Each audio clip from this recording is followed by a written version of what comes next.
মুন্সিগঞ্জের মহাসড়কে গুলিতে নিহত নারী অন্তঃসত্ত্বা ছিলেন। সংবাদ সম্মেলনে পুলিশ জানিয়েছে, বিয়ের জন্য চাপ দেওয়ার কারণে কথিত প্রেমিক হত্যা করে তাকে। খুনের জন্য ব্যবহার হয় থানা থেকে লুট করা অস্ত্র। এই ঘটনায় দায়ের করা মামলায় কথিত প্রেমিক তৌহিদকে গ্রেপ্তারের পর আদালতে পাঠিয়েছে পুলিশ। ঢাকা মাওয়া রোডে দুজনের একসাথে এই হাঁটা চলার কিছু সময় পরেই মেয়েটির মরদেহ পড়ে থাকতে দেখা যায় সড়কে।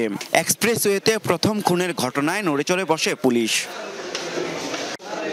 তথ্য প্রযুক্তির সহায়তায় সোমবার কথিত প্রেমিক তন্ময় শেখ তৌহিদকে বরিশাল থেকে গ্রেফতার করা হয়। পরে পুলিশ সুপার ব্রিফিংয়ে হত্যার মোটিভ খোলাসা করেন। বলেন, নিহত শাহিদা 2.5 মাসের অন্তঃসত্ত্বা ছিল। বিয়ের জন্য চাপ দেওয়ায় তৌহিদ গুলি করে হত্যা করে তাকে।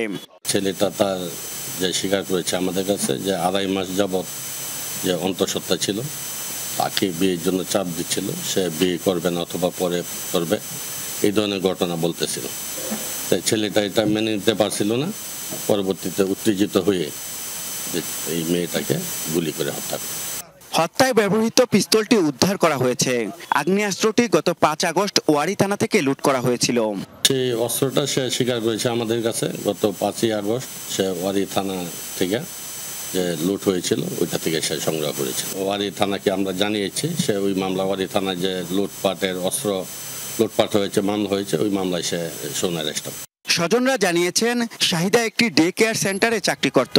তৌহিদের সাথে বিয়ে ঠিক হলেও যৌতুক দিতে না পারায় তা ভেঙে যায়। ছেলেটা কিছু করে না, গাঞ্জা ব্যবসা করে। ছেলের মায়ে আমার মেয়ের বিয়ে করাবার লেগে প্রস্তাব পাঠাইছিল 10 লাখ টাকা চায়। আমি বাসা বাড়ি কাজ করে খাই, 10 লাখ টাকা কোথায় থেকে দিব? এই ঘটনায় নিহতের মা বাদী হয়ে শ্রীনগর থানায় হত্যা মামলা দায়ের করেছেন। আরাফাত রায়হান সাকিব, যমুনা নিউজ, মুন্সিগঞ্জ।